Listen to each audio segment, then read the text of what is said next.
Mira, tenemos a nuestros fieles de Colombia. Sí, aquí está Pepe y Amparo, que están aquí con nosotros. Sí, no nos ve, solo me ven a mí.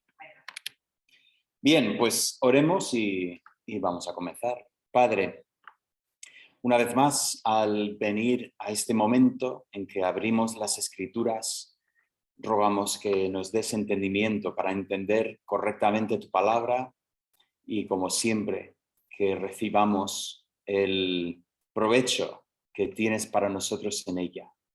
Venimos con corazones humildes, listos para escuchar de ti, y pedimos que tú seas glorificado en esta hora.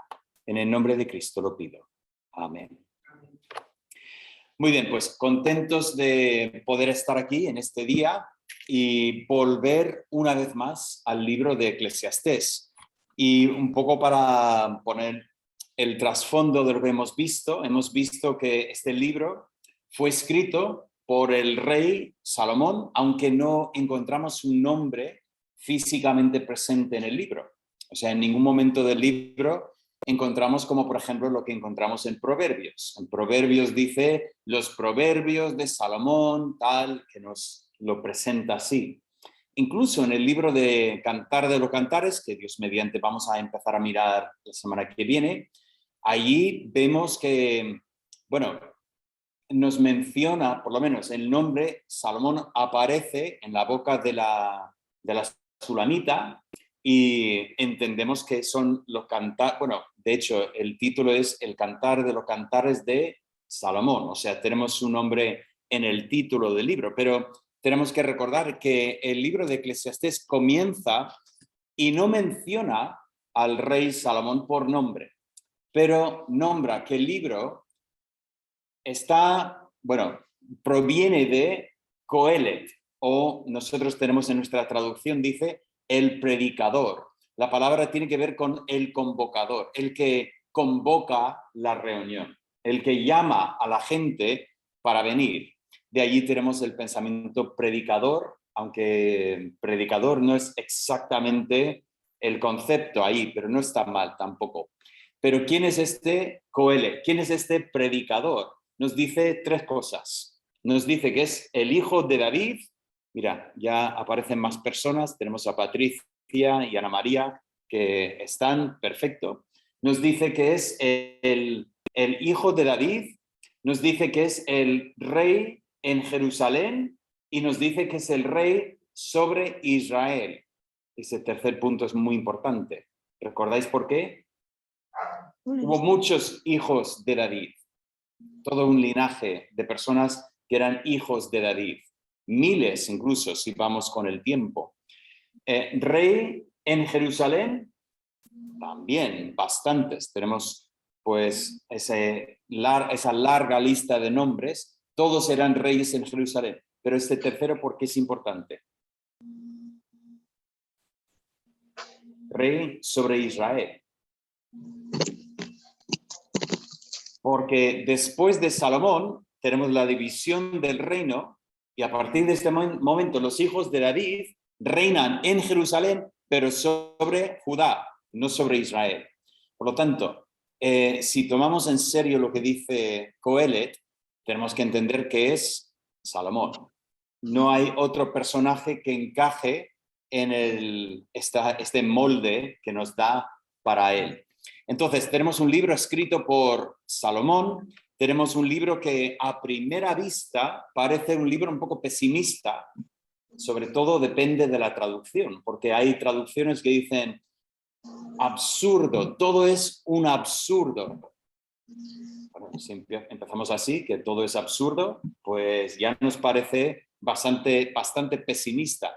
Pero la palabra que utiliza realmente es la palabra, bueno, se traduce en otros sitios por vanidad, pero ¿recordáis algunos de los conceptos que entran en esta vanidad? Esto para los que habéis estado aquí, los que venís por primera vez, tampoco se exige, aunque sí sabéis. ¿Vanidad qué significa? Vale, todo es vanidad, pero que había una imagen detrás de la palabra vanidad. Sí, Maribel está soplando una respuesta por ahí, literalmente, soplando. Sí. Sí, comentamos. Por cada día, por cada cosa, te esfuerzas, después queda nada, ¿no? Sí. Sí, es importante que recordemos que la palabra vanidad, lo que se traduce como vanidad, esta palabra en hebreo, tiene que ver con, como decía Maribel, ese soplo, ese... Sí, o sea, yo soplo así ni os llega, a lo mejor gérmenes sí, así que bueno, hay que tener cuidado, pero incluso tenemos la imagen de estar fuera en un día de frío y respiras, ¿y qué ves? ¿Ves ese vapor y se queda ahí cuánto tiempo? ¿Media hora? Es que ni es es que aparece, desaparece. Y esa imagen es muy interesante. Todo en esta vida es vanidad. Ahora, el rey continúa y nos da 3 verdades sobre este mundo y nosotros lo vimos bajo la imagen de estos aguijones que tenemos al final del libro. Estos aguijones, ¿qué son? Esas cosas que nos pinchan, que nos molestan. Es que quisiéramos deshacernos de esta cosa, pero realmente al final necesitamos estas cosas. Y vimos como en los primeros 2 capítulos, Salmón habla de la incapacidad de las cosas materiales, de nuestra incapacidad de controlar las cosas materiales. Intentamos controlar las cosas, pero la verdad es que las cosas están muchas veces fuera de nuestras manos. No somos capaces de domar, de controlar todo lo que está pasando en este universo. Y incluso el rey lo pinta como esa gran máquina y parece que el ser humano casi no pinta nada en esta máquina.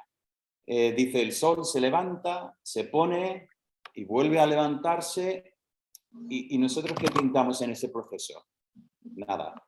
Luego después, no solamente es que no somos capaces de controlarlo, sino es que realmente no logramos encontrar la satisfacción que queremos de las cosas. Todo nos llena en el instante y después nos deja vacíos. Incluso una cosa nos llena en el instante y volvemos a hacer la misma cosa y ¿qué pasa? No es como la vez anterior. Y cada vez que lo hacemos nos deja... Yo recuerdo una vez, puse una ilustración, digo, mira, he descubierto un desayuno genial. La avena con un poco de sirope de arce. Y estaba... La pena de esto es que si lo como, ¿qué? 1 semana, 2 semanas, me encanta. Y después de 2 semanas, pues mira, lo como una vez al mes o algo así. Ya no es lo que era en el momento en que, wow, cómo me gustaba. ¿Por qué? Porque así es la vida. Todo parece no terminar de llenarnos. Y si miráis el capítulo 1 y 2, veis como el rey comenta todo lo que ha hecho en su vida. Todo, es que ha hecho de todo.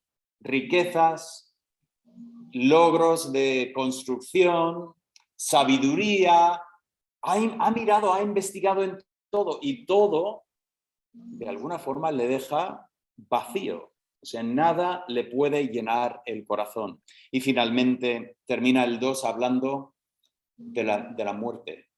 Esa incapacidad de extender esta vida, de prolongar esta vida. Y todo eso es la vanidad de esta vida.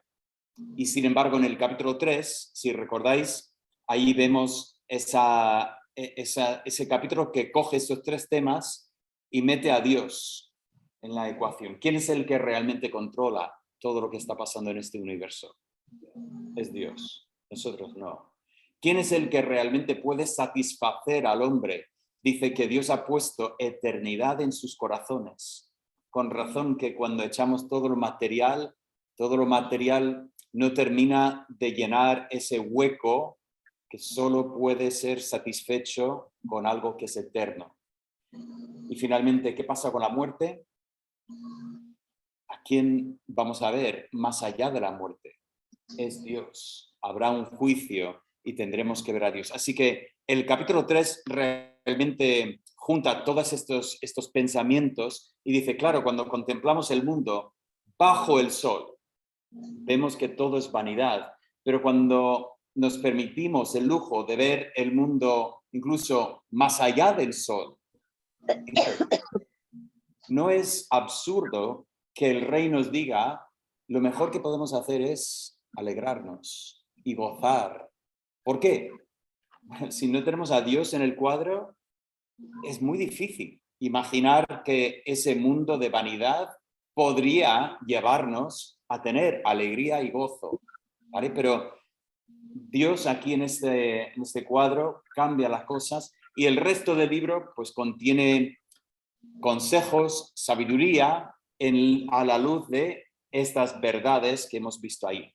Y ahí tenemos pues el concepto de los clavos hincados. Si recordáis, tenemos los aguijones que quisiéramos ignorar si pudiéramos, esa vanidad, pero esa vanidad nos empuje hacia reconocer lo que Dios ha hecho en este mundo, que realmente nos da firmeza, ese clavo hincado que permite que haya algo estable en este mundo. Bueno, lo que nos interesa hacer es mirar... ¿Esto qué es? Pues... curioso. No he visto esto antes. Bien, vamos a ver a Mesías en el libro de Eclesiastés. Y vamos a ver lo que tenemos aquí. Bien, pues primeramente... la pantalla. Primeramente, tenemos, si recordamos, dice en 1 de Pedro 1:11, habla de escudriñando qué persona y qué tiempo indicaba el Espíritu de Cristo que estaba en ellos, el cual anunciaba de antemano los sufrimientos de Cristo y las glorias que vendrían tras ellos. El 1 de Pedro nos dice que en el Antiguo Testamento, cuando los santos hombres de Dios escribían, fueron inspirados por Dios y nos dice que era el Espíritu de Cristo que estaba en ellos. Curioso. Cuando Moisés escribió estos primeros 5 libros que tenemos en nuestra Biblia, realmente entendemos que dentro de Moisés existía el Espíritu, no de Dios en sentido general, sino Pedro aquí dice el Espíritu de Cristo. ¿Por qué es importante esto? Bueno, si queremos ver a Mesías en Eclesiastés, uno de los primeros sitios que veo a Mesías en Eclesiastés es ese pasaje que tenemos en Eclesiastés 12, versículo 11. Dice, las palabras de los sabios son como aguijones y como clavos hincados. Aquí tenemos, ya he mencionado estos aguijones y estos clavos hincados, pero dice, las palabras de los sabios son como aguijones y como clavos hincados son las de los maestros de las congregaciones. Por cierto, recordamos la poesía hebrea, los paralelismos, y aquí tenemos un ejemplo perfecto del paralelismo. Siempre se me va la palabra. Paralelismo, antitético, sintético. No, sintético. No, es la palabra correcta. ¿Cuál? Quiástico. ¿Quiástico? A ver, ¿cómo es, Amparo? ¿Quiástico? ¿Quiástico? No, es el paralelismo donde 2 líneas dicen lo mismo, pero con otras palabras. En fin, es un paralelismo que ahora vendrá la palabra, pero en fin, no se me viene ahora. Pero la última frase es la que me llama la atención. Dice, dadas por un pastor. O sea, lo que quiere decir es que los sabios y los maestros de la congregación hablan, sus palabras son como aguijones a veces, otras veces son como clavos hincados, pero no son sus palabras, son las palabras que fueron dadas por un pastor. Qué curioso que de repente nos saca este pastor y además el traductor ha puesto pastor con mayúscula. y correctamente lo ha hecho. Porque aquí tenemos, efectivamente, como vimos en 1 de Pedro, aquí tenemos el Espíritu de Cristo que está en el libro de Eclesiastés revelando las verdades que tenemos aquí. O sea, este es Cristo, el buen pastor, ya en Eclesiastés dando palabras de sabiduría al mismo rey de Salomón cuando estaba enseñando todo lo que tenemos en el libro.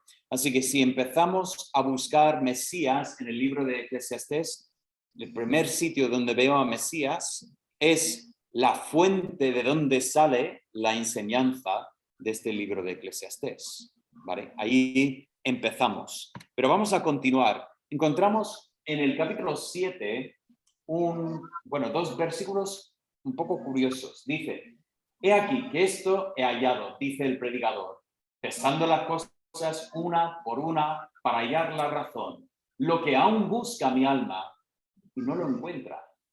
Un hombre entre 1000 he hallado, pero mujer entre todas estas nunca hallé. Ahora, este pasaje invita una lectura equivocada. Hay muchas personas que han leído este pasaje y han visto aquí el pensamiento de un hombre un poco machista, misógeno, un hombre que un poco está despreciando a las mujeres. Yo he visto a personas leer este pasaje y decir, aquí Salomón dice, si juntas a 1000 hombres, de los 1000 hay uno que es bueno, pero si juntas a 1000 mujeres, ni una es buena. Cuidado, cuidado. Tenemos que poner las cosas en el contexto. Vamos a volver al contexto para ver lo que dice en el capítulo 7, en el mismo capítulo, pero volviendo al versículo 20. A ver, ¿qué dice el versículo 20? ¿Quién lo tiene?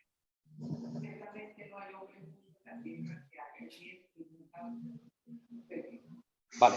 ¿Por qué es importante el versículo 20? Cuando Salomón habla del ser humano, y efectivamente está hablando incluso del hombre, no dice uno de 1000.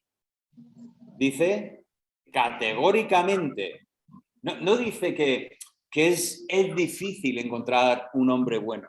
No dice esto, dice que no hay. No hay. Ahora, esa es una verdad que tenemos en el Nuevo Testamento. ¿Dónde nos dice esto en el Nuevo Testamento?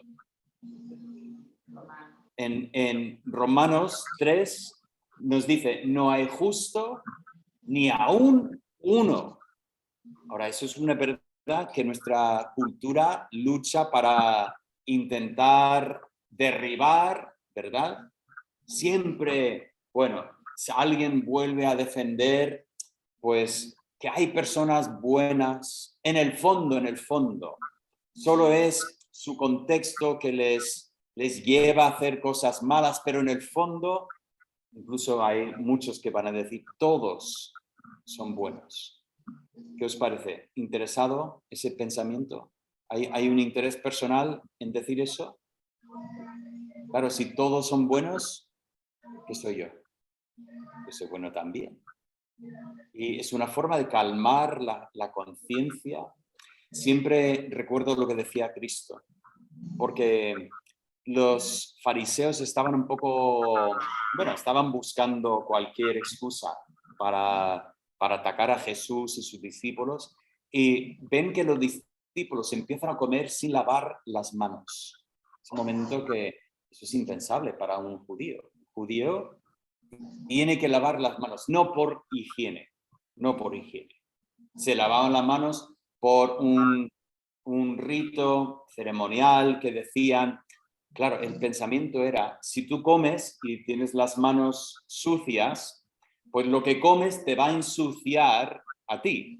Ahora, entendemos hoy en día que hay cierta verdad en este pensamiento y hacemos bien en lavar las manos. Muchas veces llego a casa y Maribel tiene la comida preparada y claro, yo voy como el buey al pesebre, ¿no?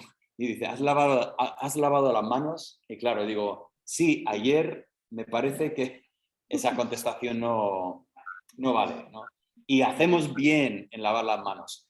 pero lavar las manos efectivamente nos puede ayudar en nuestro organismo físico, pero los fariseos entendían que realmente la contaminación siempre venía de afuera para adentro. O sea, la persona se contamina porque algo exterior le contamina. ¿Y qué dice Cristo? No funciona así. Porque lo que tú comes entra en la boca y después se elimina. Ya no está. Dice, lo que contamina al hombre no es lo que entra, y eso es el pensamiento profundo. Lo que contamina al hombre no es lo que entra en él. Ahora, ¿puede algo entrar que nos contamina?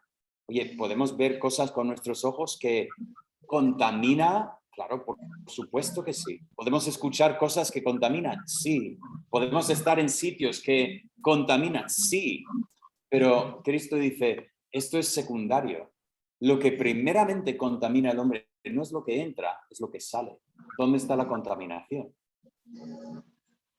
La Biblia dice que todos hemos nacido pecadores. Todos somos pecadores. Y es justo lo que dice aquí Salomón. Porque es importante esto.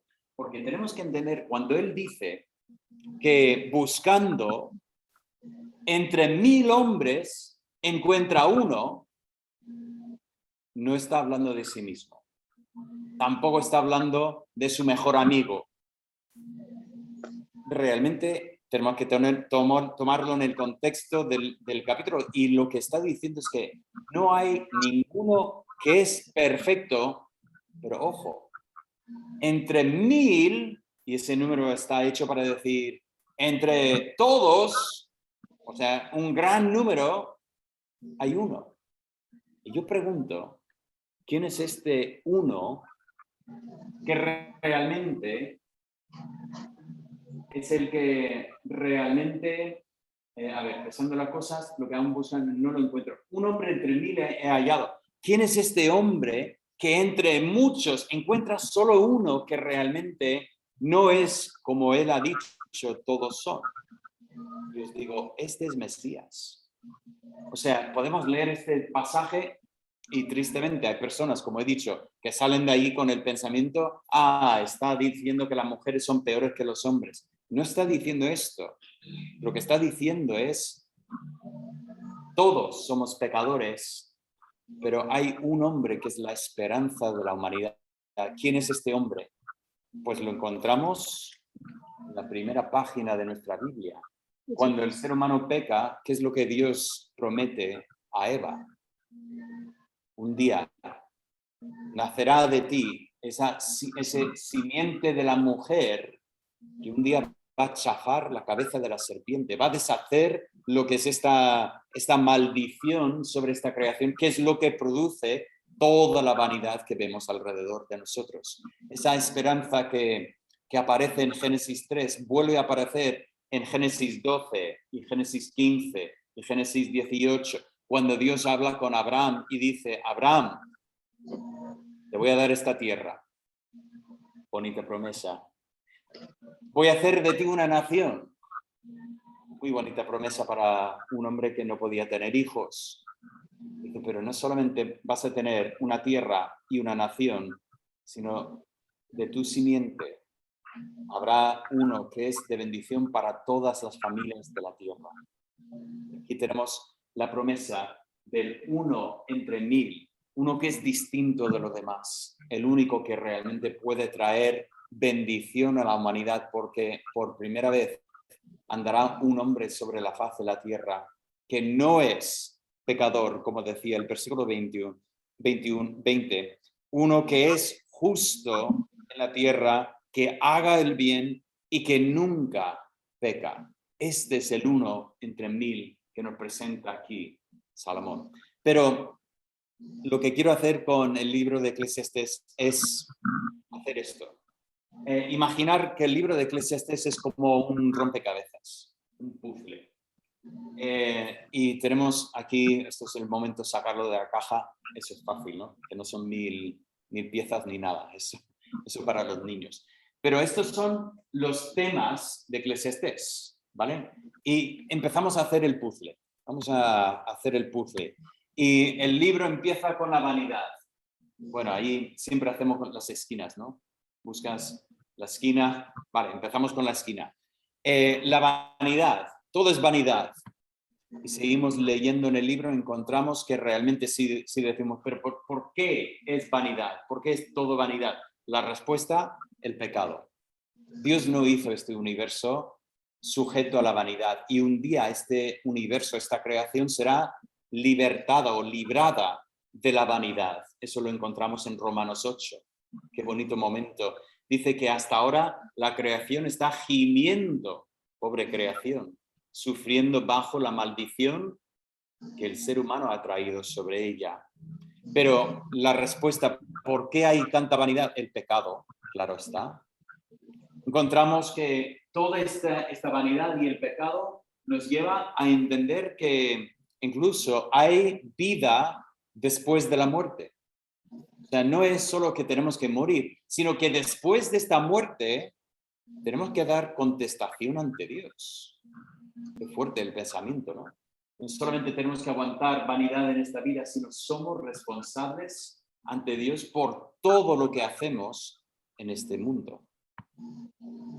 Por cierto, no estamos mirando cada pasaje donde salen estos temas, pero os invito o animo a volver a leer Eclesiastés como mirando estas piezas, porque vais a ver.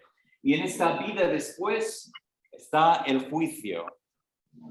Hay que dar contestación por lo que hemos hecho. Obviamente, ese juicio nos mete el pensamiento de lo que sería un temor de Dios. Un temor, o por un lado, porque no queremos enfrentarnos con ese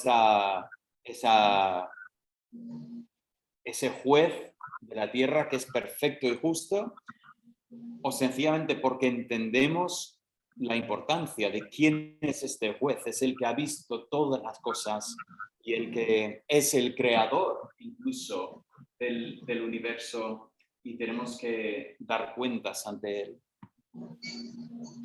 Pero en medio de todo esto vemos ese concepto de sabiduría, que hay una forma en que debemos vivir y hay una forma en que no debemos vivir.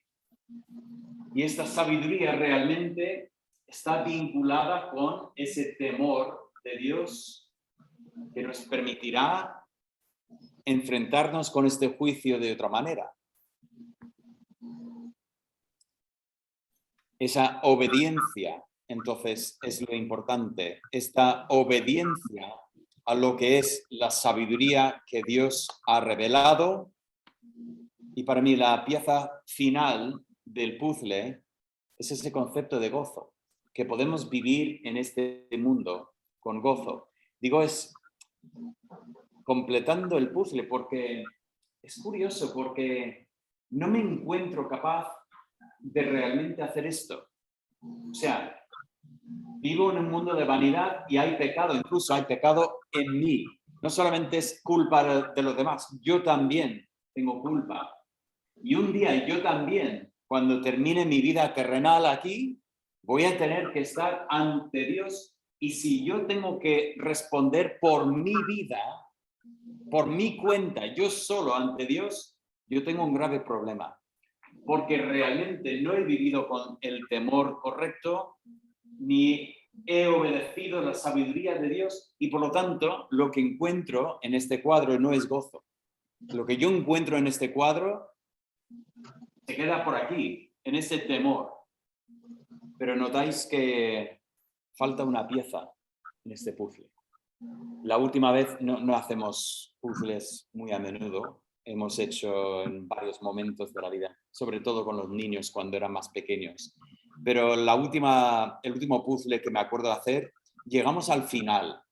Final. ¿Sabéis la emoción, no? Que estás poniendo y dices, y te falta una pieza. ¿Cómo molesta eso, no? Llegas al final, 1000 piezas y te falta una. Y dices, claro está que el dibujo se aprecia sin la pieza, pero ¿cómo molesta que falte la pieza? Y aún más en este puzzle que para niños. Falta una pieza en este puzzle. La última vez que hicimos el puzzle, Estamos ahí, empezamos a mirar por todos sitios debajo del sofá, y entra mi padre y dice, ¡ah! Y saca la pieza del bolsillo y lo pone. Y mi padre, bandido, había robado la pieza cuando estábamos empezando para tener su momento de gloria al final, para aparecer y poner la última pieza del puzzle. Y así, bien, en vez de ser el héroe, claro está que todo el mundo se echó encima. ¡Papá! ¿Cómo has hecho esto? Bueno, resulta que en este puzzle, lo que hemos visto hace un momento, ¿quién es el pastor que ha dado este mensaje? ¿Quién es el hombre, el único, el uno entre mil? Es la pieza que falta en el libro. Es Mesías. Es este esperado personaje que viene y realmente es el único que puede completar este puzzle. Porque yo leo el libro de Eclesiastés, me encanta el libro de Eclesiastés. Tiene mucha sabiduría que nos conviene recordar que nosotros no controlamos todo lo que está pasando en este mundo. Nos conviene recordar que nada realmente de este universo material puede satisfacer nuestra alma. Y si estamos buscando el bien en otro sitio, prepárate porque vas a buscar y buscar y buscar, que nada puede llenarnos como Dios. Y incluso nos conviene recordar que vamos hacia la muerte. Es que esa es la cita ineludible del ser humano. Dice, ya, pero a lo mejor Cristo vuelve. Pues lo mismo, ¿no? Cristo vuelve, estamos en su presencia, estamos listos para estar en su presencia, y realmente cuando ponemos a Mesías en este puzzle, cuando empezamos a entender el Evangelio en Eclesiastés, todas las piezas se encajan perfectamente. Empiezo a comprender mejor ese gozo que comentaba Salomón, que realmente debemos vivir con gozo. ¿Por qué? Porque si yo sé que Cristo pagó el precio por mí, si yo tengo que estar ante Dios por mis méritos, apaga y vámonos. Yo estoy perdido. Me dirás, pero David, habrás hecho muchas cosas buenas. Bueno, sí, tú pon los granitos de arena en este lado de lo bueno que he hecho, pero espérate para que se abran los libros y todo lo demás que he hecho, al otro lado de la escala, no hay ninguno que es justo. Pero tened en cuenta que tampoco es como realmente entendemos el juicio. Tampoco es que, bueno, si tienes el 51% de cosas buenas y 49% de malas, entonces para adentro. No. O sea, la única forma que podría funcionar esto sería que lleguemos a ser como Dios. 100% bueno y 0% malo. ¿Quién tiene esperanza de esto? Que se levante la mano. En 1000 hombres, no, ninguno. Ni ninguna mujer tampoco. Todos somos pecadores ante Dios. Y sin embargo, entendemos que Cristo vino y por primera vez pisa sobre la faz de la tierra una persona que no ha hecho nada contra la voluntad de Dios. Y el ser humano, con odio y desprecio e envidia, lo coge y lo entrega a los romanos para clavarlo en la cruz.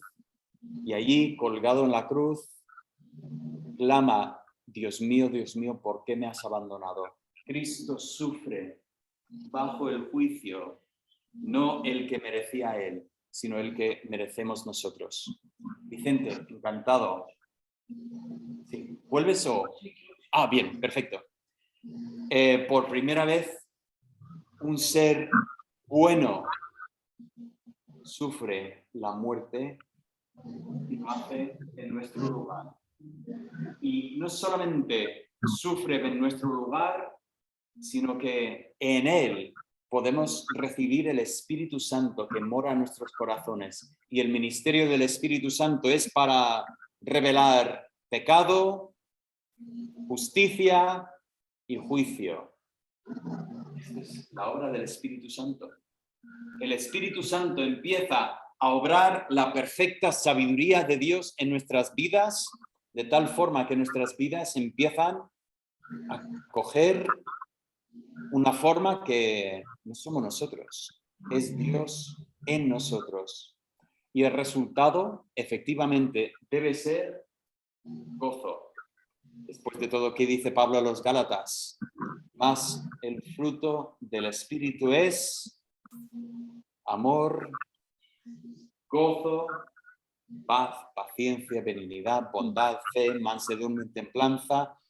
Es que Dios quiere y puede en Cristo Jesús transformar nuestras vidas, y esa transformación cambia la manera en que nosotros vivimos en este mundo llena de vanidad.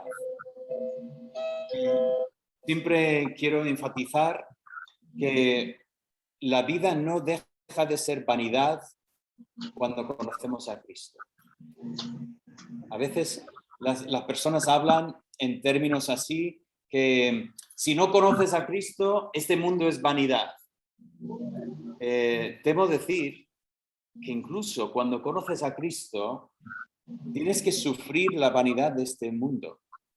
O sea, todavía no controlamos las cosas.